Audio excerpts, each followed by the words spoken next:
하나님 말씀은 신약 성경 누가복음 7장입니다.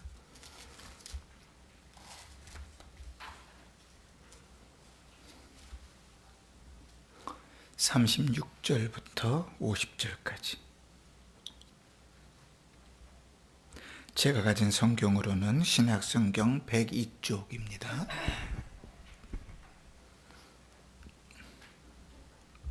누가복음 7장 36절부터 제가 봉독합니다.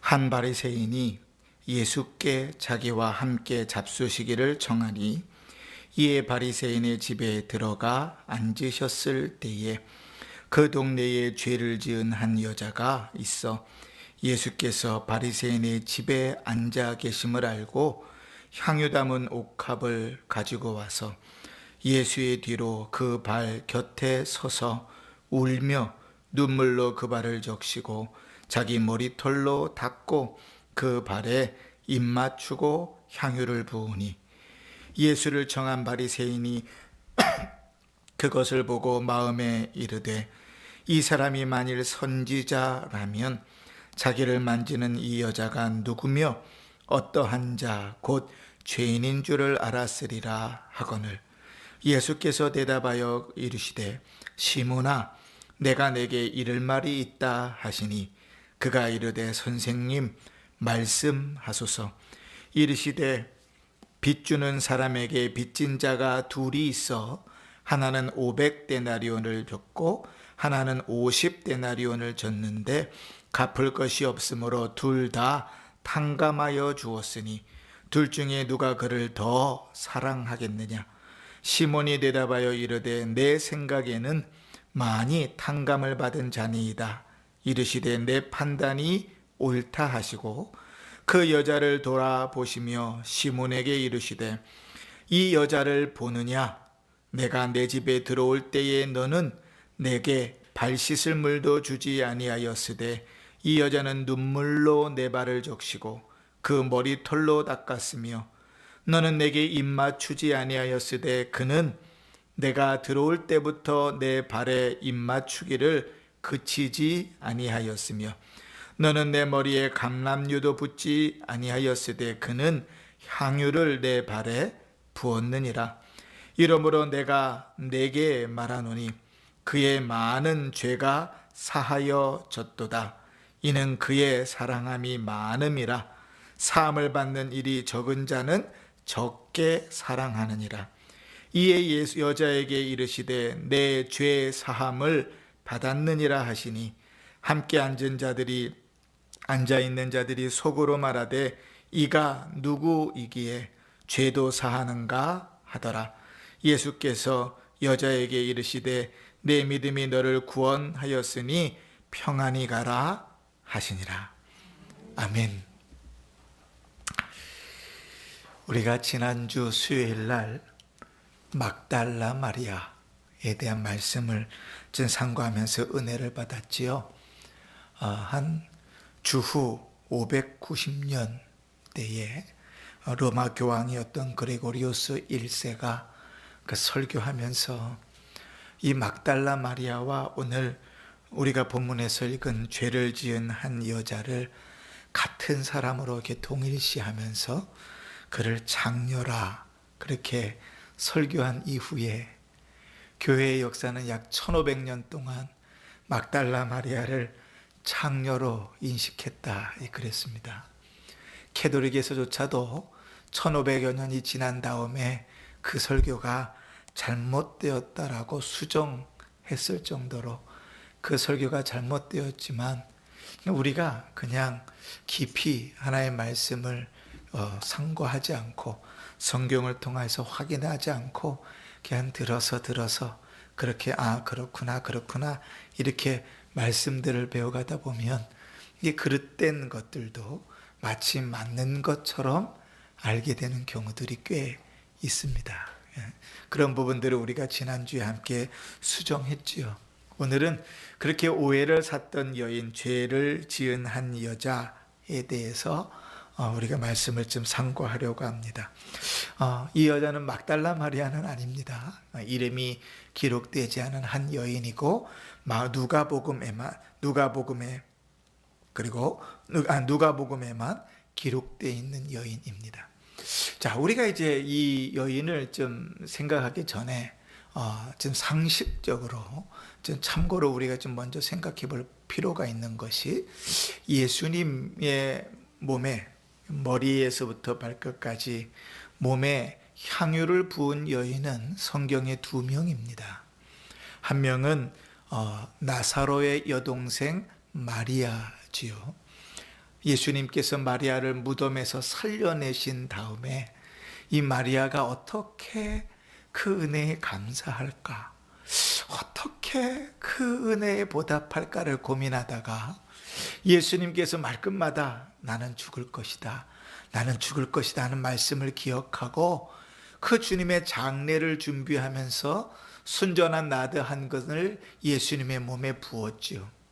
다른 사람을 몰라도 예수님은 그 중심을 정확하게 알고 계셨기 때문에 그 마리아가 행했던 행위를 그렇게 나의 장례를 준비합니다 라고 표현하시면서 복음이 전해지는 곳에 마리아가 한 일도 전해질 것이라고 말씀하셨습니다. 그리고 이 내용은 마태복음, 마가복음, 누가복음, 마태복음, 마가복음, 요한복음 이렇게 3개의 복음서에 다 기록되어져 있지요. 오늘 우리가 읽은 죄를 지은 한 여인도 예수님께 향유를 부었습니다. 그런데 이 여인은 마리아가 아닙니다. 우리가 계속 이렇게 착각하게 되는 일들이 종종 몇 개 있어요. 예수님께서 성전을 정화하신 사건도 공생애를 시작하시면서 한 번 하시고 마치시기 전에 한 번 하셨어요. 그 2번 하셨지요. 근데 이제 예수님께서 그렇게 행하신 일들을 그냥 단편적으로만 쭉 알고 있으면 그게 하나처럼 이렇게 보인다고요. 마치 향유를 부은 여인도 한 사람처럼 보이는 거예요. 예전에 돌아가신 저희 아버지께서 저한테 그렇게 물으셨어요. 야, 이 누가복음 7장에 나오는 여인이 마리아가 아니냐? 그러면서 쭉 이야기를 밤을 새면서 이야기를 나누었던 기억이 있습니다. 저는 참 행복한 기억이었어요. 왜냐하면 말씀에 대하여 깊이 있게 아버지와 이야기를 나눴던 처음이었거든요. 그러면서 그게 왜 마리아가 아닌지 하나하나 성경을 찾아가면서 이야기를 나눴던 것이 기억이 납니다. 자, 이게 상식입니다. 기억하십시다. 누가복음 7장에 나오는 이 여인은 마리아도 아니다. 막달라 마리아도 아니다. 그냥 성경은 이름 없는 여인이고 그 여인을 일컬어 죄를 지은 한 여자라 이렇게만 칭하고 있습니다. 오늘은 이 여인의 신앙의 모습을 좀 살펴보면서 은혜를 받으려고 합니다. 사단에게 주의 말씀들을 빼앗기지 마시고 성령 충만함으로 은혜 받으시기를 주의 이름으로 축원합니다. 아멘, 아멘. 자, 오늘 본문의 사건은 원래 이렇게 되는 겁니다. 바리새인 중에 시몬이라는 한 사람이 있는데 이 사람이 예수님을 자기 집에 초대한 것입니다. 자기 집에 초대한다는 것은요, 당시에 그 관습을 따지면 비슷한 종류의 비슷한 급에 맞는 사람들을 집에 초대합니다. 그래서요, 부자가 가난한 사람들을 초대해서 잔치를 벌이는 경우는 별로 없어요. 가난한 집에 부자를 초대해서 잔치 벌이는 경우도 없습니다. 바리새인이 죄인들을 초대해서 잔치를 벌이는 경우도 없어요. 이 바리새인 시몬이 예수님을 초대한 이유는 이 바리새인 시몬이 예수님이 정말 사람들이 얘기하는 선지자인가? 그의 말씀이 권위가 있다고 하는데 그가 정말 선지자인가? 이거를 확인해 보기 위해서, 시험해 보기 위해서 예수님을 자기 집으로 초대합니다. 급도 본인하고 좀 맞잖아요. 그죠? 자기 이름 바리새인이고 랍비 선생이니까, 율법 선생이니까 그 정도 되면 초대해도 괜찮겠다 생각하는 거예요. 그러나 이 시몬은요, 전형적인 바리새인입니다. 바리새인은 예수님에 대하여 우호적인가요? 아닌가요? 아니지요. 예수님에 대해서 우호적이지 않습니다. 그러니까 이 바리새인 시몬은 어떻게 해서든 예수님이 정말 맞는지 안 맞는지, 혹은 예수님에 대한 꼬투리를 잡아보려고 예수님을 집으로 초대한 것이죠. 그런데 초대해놓고 앞에서부터 그 예수님을 무시하기 시작합니다. 적어도 손님을 초대하면 당시의 관습에서 당연히 해야 되는 예의가 있습니다. 첫 번째는 무엇인가 하면, 손님이 집에 들어오면 종으로 하여금 물을 가져다가 손님의 발을 씻겨야 되는 거예요. 자, 여러분, 당시에 팔레스타인은 이제 사막 모래들이 많잖아요. 근데 신발이 우리처럼 신발이 잘 돼 있는 게 아니라 마치 샌들 같은, 슬리퍼 같은 그런 신발이란 말이에요. 그런 신발을 신고 막 하루 종일 돌아다니면 어떻겠어요? 발이 새까매지겠죠. 그러니까 우리 같이 들어와서 식탁에 앉아서 밥을 먹는다 그러면 그래도 좀 나을 수 있는데요, 당시 사람들은 어떻게 밥을 먹었냐면, 이게 그냥 그 카페트를 쫙 깔아놓고 거기에 음식을 다 차려놔요. 지금도 이제 중동은 그렇게 식사를 하는데, 쫙 차려놓고 이제 어디 기대서 누울 곳을 하나 딱 쥐고 이렇게 옆으로 기댑니다. 이렇게 비드듬 이렇게 기대고 누워가지고, 그리고 이제 음식을 먹는 거예요. 그게 식사 자리입니다. 그러니 발이 지저분하면 어떻겠어요? 그죠? 식탁에 앉았는데 발이 지저분하면 그 꼴은 못 보지요. 그래서요, 누구든지 손님을 초대하면 제일 먼저 하는 일은 발 씻을 물을 내어다가 발을 씻기는 겁니다. 그렇게 발을 씻기고 나면 이제 드디어 주인이 와서 이제 인사를 나눠요. 인사를 나누는데 그들의 인사 방식은요, 입을 맞추는 거예요. 입하고 입을 맞추는 게 아니라 옆에 볼에다가 입을 맞추는 게, 우리 영화에서 많이 봤죠? 이렇게 입을 맞추는 겁니다. 그렇게 서로 만나서 인사를 나눕니다. 그리고 귀한 손님이 오면 그 머리에다가 기름을 부어 드리기도 해요. 그래서 잘 오셨습니다, 감사합니다, 솔에다가 기름을 묻혀서 머리에 발라주거나 혹은 기름을 붓거나, 그렇게 해서 귀한 분이 오셨다는 것을 기쁨으로 맞습니다. 그런데 이 바리새인 시몬은 그 중에 단 한 가지도 예수님께 하지 않았어요. 예수님을 초대한 목적이 뭐였어요? 그래, 네가 정말 선지자인지 한번 보자. 그래, 네가 정말 랍비인지 한번 보자. 그 판단하기 위해서 그를 초대했기 때문에요, 그에 대해서 처음부터 예의를 갖추는 것을 까맣게 잊어버렸어요. 하나도 그에 대한 예의를 갖추지 않고 예수님을 집으로 영접했습니다. 자, 그런데 그 집에 이상한 일이 이제 벌어지기 시작했어요. 그게 무엇인가 하면, 한 여자가 자기 집의 종도 아니에요. 그렇게 보니까 동네에서 이름난 죄인이에요. 이름난 죄인이라는 것은 여러 가지로 우리가 추론해 볼 수 있어요. 정말 죄인이든지, 혹은 많은 사람들이 추론했던 것처럼 창녀이든지, 여러 가지로 추론할 수 있지만, 그냥 보아도 그 여자는 죄인하고 사람들이 다 아는 그 여인이 집으로 안으로 들어와가지고 예수님께서 식사하시려고 앉아 계시는, 정확한 표현을 하면 비스듬히 누워 계시는 그 자리에서 예수님께 향유를 붓고 머리털로 그 발을 닦고 그 발에 입 맞추기를 그치지 않는 것입니다. 그 장면을 보았어요. 근데 이 바리새인 시몬이요, 그 장면을 보면서 보일 수 있는 반응이 몇 가지가 있을 거잖아요. 그런데 이 시몬이 이렇게 반응을 보입니다. 39절을 한번 보세요. 맨 마지막에 보면 이렇게 말합니다. 예수를 청한 바리새인이 그것을 보고 마음에 이르되, 이 사람이 만일 선지자라면 자기를 만지는 이 여자가 누구이며 어떠한 자 곧 죄인인 줄을 알았으리라 하거늘. 자, 바리새인 이 시몬에게는 뭐가 중요합니까? 이 사람이 정말 선지자인지, 이 사람이 어떠한 사람인지를 아는 게 중요하잖아요. 그러니까 눈에는 그것만 보이는 거예요. 그러니까 한 여인이 예수님께 향유를 붓고 만지는 그 모습을 보면서 그가 정말 선지자라면 그 여인의 중심까지 다 알 터이니 만나본 적이 없어도 이 여인은 부정한 죄인이구나 하는 사실을 알 거라고 생각한 거예요. 늘 우리는 그렇잖아요. 내가 생각하는 대로만 봅니다. 그래서 우리의 선입견이라는 것은 대단히 무서운 거예요. 사람을 만날 때에도 어떤 일을 행할 때에도 우리가 선입견을 갖고 나면 그 다음부터는 보이지 않습니다. 제가 주일마다 계속 아브라함의 믿음을 이야기할 때 반복해서 나오는 이야기들이 있었죠. 그게 뭐죠? 내 마음속으로 이미 안 된다고 결론을 내려보이면 거기에는 하나님의 은혜가 역사할 틈이 없어요. 된다고 마음을 열어놔도 힘들 마당에 나는 이래서 안 돼, 나는 저래서 안 돼, 나는 그래서 못해, 결론을 내려보이면 거기에는 하나님의 역사가 임할 순간이 자리가 없습니다.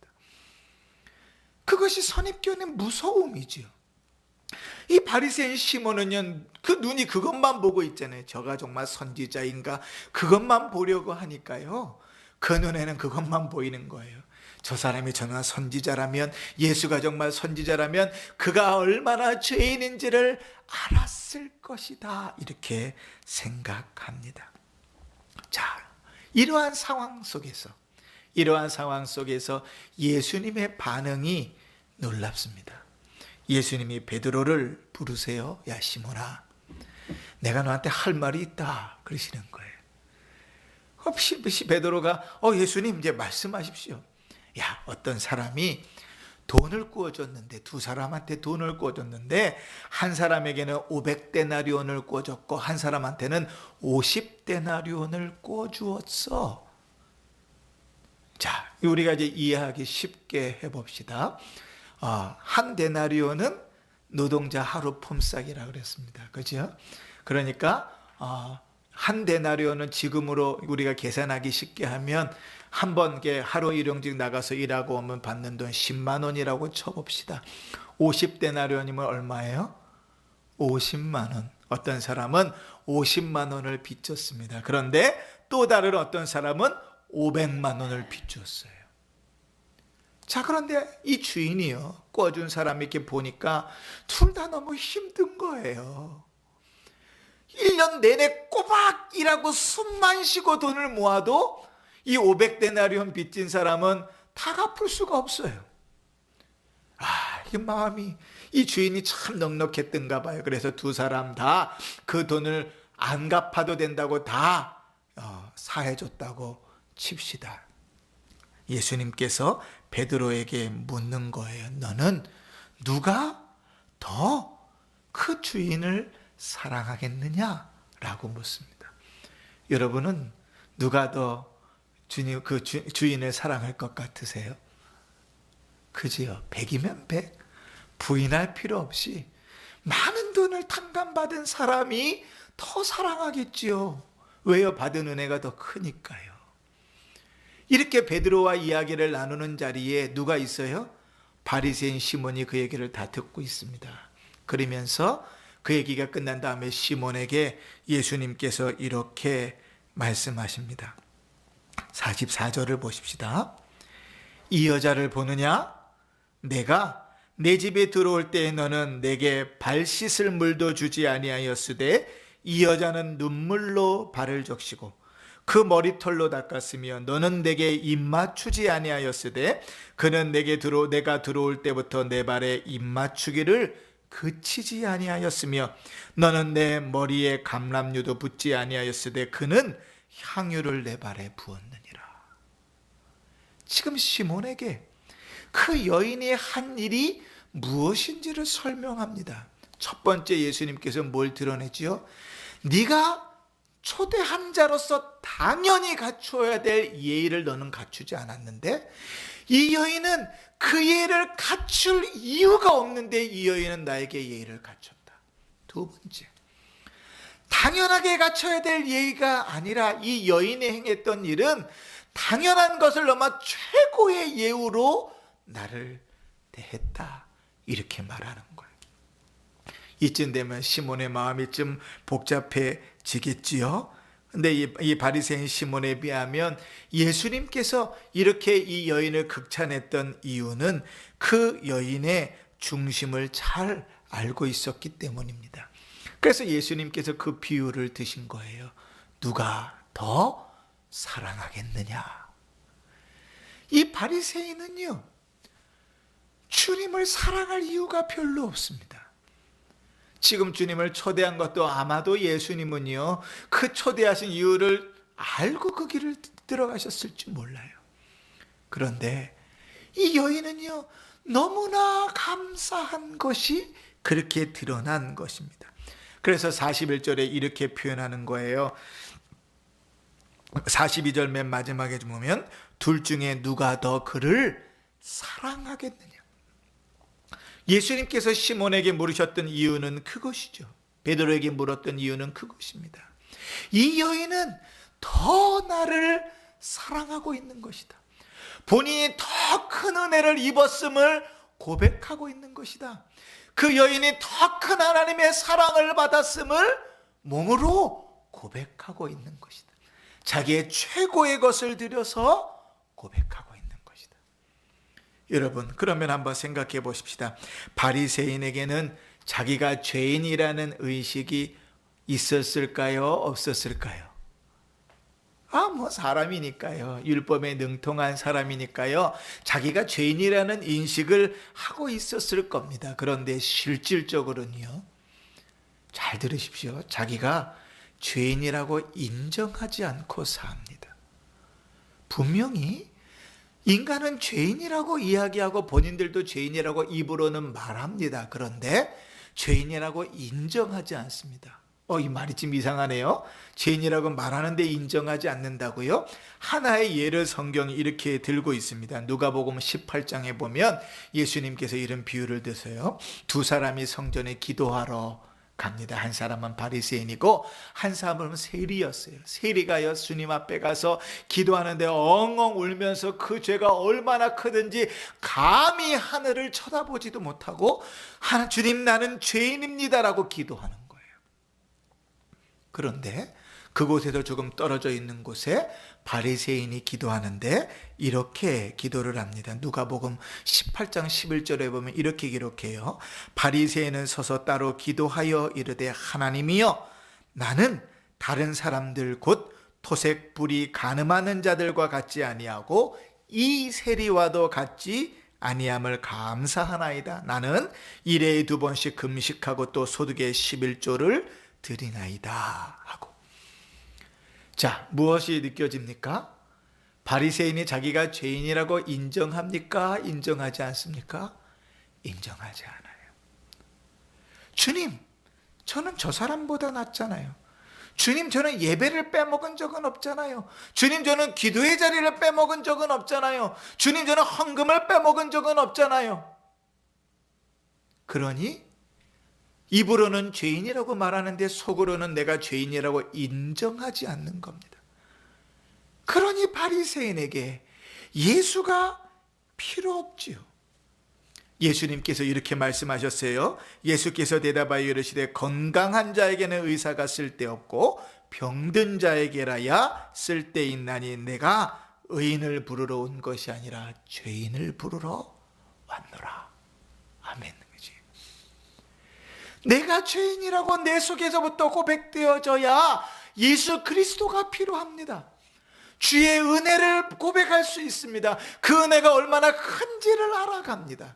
그런데 입으로는 내가 죄인이라고 하고, 입으로는 맨날 주여 주여 하고, 입으로는 용서해 주십시오 하고, 입으로는 잘못했습니다라고 얘기하는데 속으로는요, 무엇을 잘못했는지, 어떻게 잘못했는지, 무엇이 문제인지조차도 모른다고요. 그렇게 형식적으로 신앙생활을 합니다. 그러면서 눈은 다 어디에 가 있어요? 나보다 못하다고 생각하는 자에게 가 있어요. 그러면서 스스로를 위로하는 거예요. 저 사람은 예배도 안 드렸는데 나는 예배 제일에 나왔고, 저 사람은 돈도 살만한데 헌금도 안 드렸는데 나는 헌금을 드렸고, 이런 것들이 자기의 위로가 되어져 살아간다고요. 그에게는 천국이 없습니다. 오늘 주님이 말씀하시는 것은 그것입니다. 47절을 보실까요? 이러므로 내가 내게 말하노니 그의 많은 죄가 사하여 줬도다. 이는 그의 사랑함이 많음이라. 사함을 받은 일이 적은 자는 적게 사랑하느니라. 아멘. 이 말씀을 이렇게 오해해서는 안 됩니다. 죄를 많이 지은 사람이 주님을 더 사랑하는 것이구나. 그러니 나는 살인도 안 했고 간음도 안 했고 도둑질도 안 했고 기껏 해봐야 거짓말을 한다고 해도 그냥 착한 거짓말, 하얀 거짓말 정도밖에 안 했으니 나는 주님을 많이 사랑하지 못하는 것이 당연해. 천만에요. 그 얘기하는 게 아닙니다. 자, 한번 보십시다. 예수 그리스도께서 누구를 위해서 죽으셨습니까? 날 위해서 죽으셨습니다. 주님께서 저 지금 감옥의 교도소에 있는 그 누군가를 위해서 죽으셨고, 지금 여기서 예배드리는 나를 위해서 죽으셨습니다. 주님께서 치르신 대가가 예수 그리스도의 죽음 하나가 똑같습니다. 그러면 그의 죄와 나의 죄는 하나님 앞에서 무게가 같습니까? 다릅니까? 똑같지요. 그 사람은 살인을 저질렀고 나는 살인을 저지르지 않았으니, 그 사람은 사기를 쳤고 나는 예배를 잘 드리고 있으니 그와 나는 질적으로 달라, 이렇게 생각하면 안 돼요. 그를 위하여도 그리스도께서 십자가에 못 박혀 죽으셨고 나를 위하여도 그리스도께서 십자가에 못 박혀 죽으신다면 그리스도께서 치르신 대가가 똑같고 하나님 보시기에는 그의 죄나 나의 죄나 똑같다고요. 그러면 이 말씀은 그런 문제가 아니에요. 무엇의 문제입니까? 내가 그 은혜를 입은 것을 얼마만큼 깊이 고백하는가? 내가 얼마나 큰 은혜를 입었다는 것을 어느 정도까지 고백하고 살아갈 수 있는가? 그 얘기입니다. 이 바리새인 시몬은 고작해야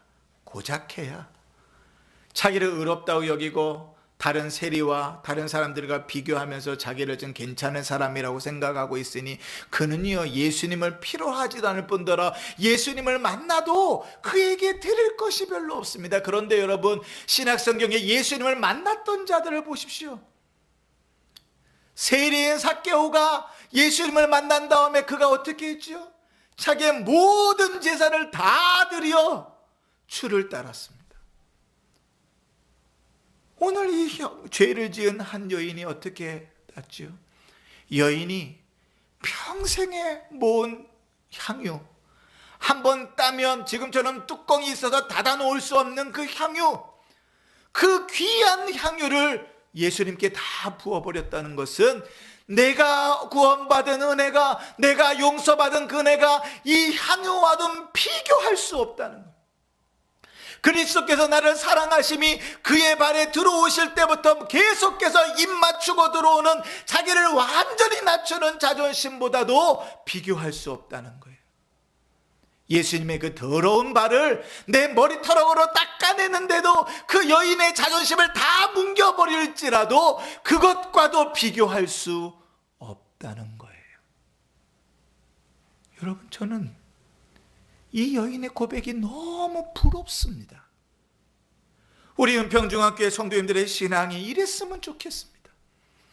우리 속에서부터 예수 그리스도로 말미암아 구원하던 그 은혜가 들끓듯 일어나가지고, 불일 듯 일어나가지고 그렇게 뜨겁게 주를 사랑할 수 있으면 좋겠습니다. 예배 자리에 나올 때마다 주를 만나러 나오는 그 자리가 너무나 기쁘고 반갑고 즐거워서 기쁘고 울지언정 눈물을 흘리며 받을지언정 너무 재미없고 식상해서 때로는 내 육체의 피곤함 때문에 지쳐서 예배와 주의 말씀은 관계없이 그냥 그 시간만 지내고 가는 일들이 없었으면 좋겠습니다. 아무리 힘들고 어려워도 마치 직장인들이 직장에서 고된 일을 하다가도 이제 일을 마치고 돌아가는 길에 집에서 웃고 있을 어린아이의 그 웃음 하나를 보면서 그 모든 것이 무너져 내림같이 그렇게 주를 만나러 나오는 그 자리가 기쁨이었으면 좋겠습니다. 여러분, 우리는 바리새인 시몬의 모습과 같습니까?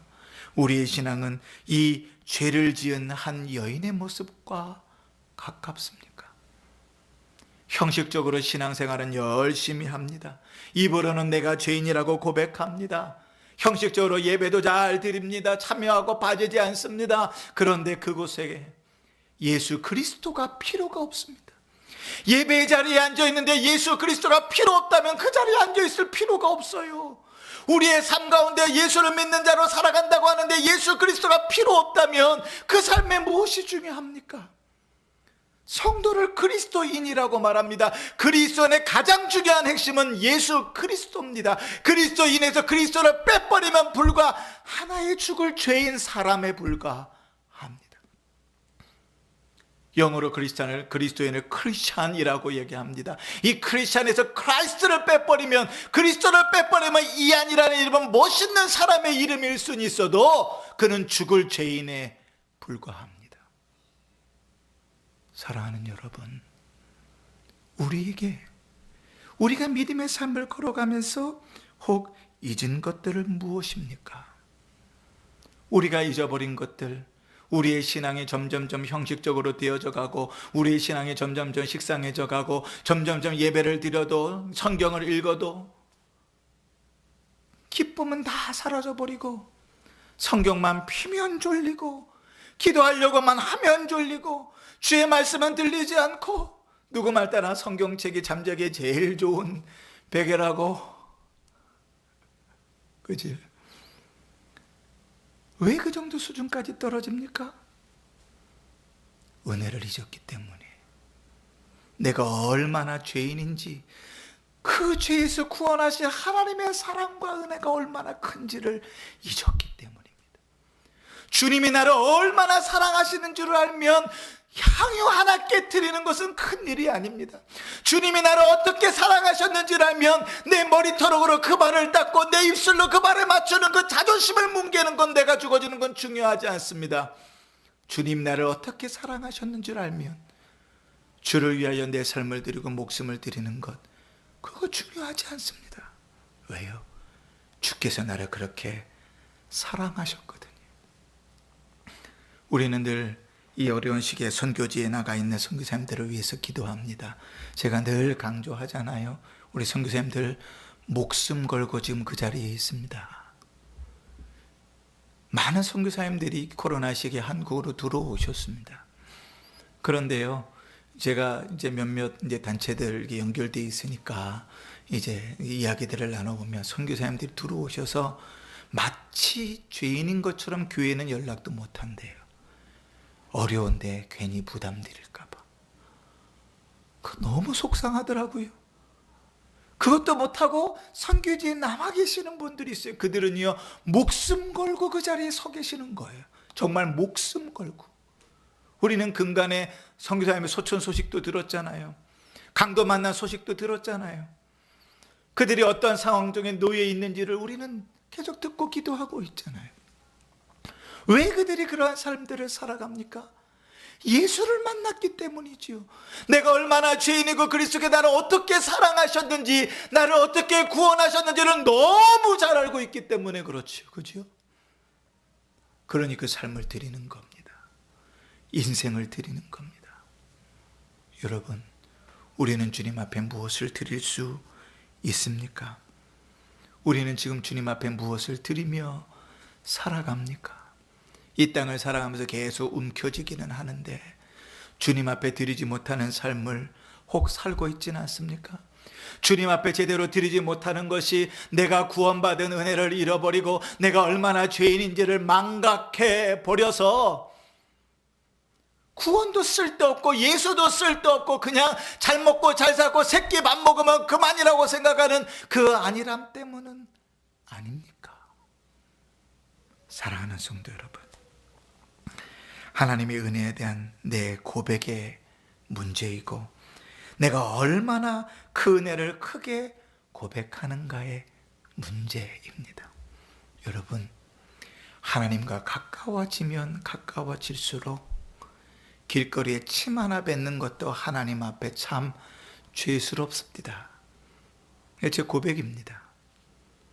근데 하나님으로부터 멀어지면 멀어질수록 너무나 당연하게 거짓말을 하고 너무나 당연하게 예배를 건너뛰고 너무나 타당하게 신앙과 타협하고 살면서도 그것이 아무렇지도 않아요. 겉보기에는 수 있습니다. 오늘 바리새인 시몬, 그의 치명적인 문제는 이름도 기록하지 않은 죄를 지은 한 여인, 이 여인과 너무 대조되면서 과연 우리는 어떠한 은혜를 고백하고 있는가, 우리 자신을 돌아보게 합니다. 우리에게 이 죄인인 여인과 같은 고백이 있기를 바랍니다. 우리에게 이렇게 뜨겁게 예수를 사랑할 수 있기를 바랍니다. 그리고 우리에게 이렇게 주님께서 우리를 사랑하신다는 것을 고백할 수 있기를 바랍니다. 그 인생은 참으로 복된 인생입니다. 그 인생은 참으로 멋있는 인생입니다. 그 인생은 참으로 아름다운 인생입니다. 우리 성도님들의 삶이 그렇게 이 여인처럼 이름이 알려지지 않았어도, 성경에 단 한 군데만 기록하고 끝났어도 이 여인과 같이 주님께서 칭찬하시는, 기뻐하시는, 뜨겁게 사랑하시는 복된 성도들 되시기를 주의 이름으로 축원합니다. 아멘.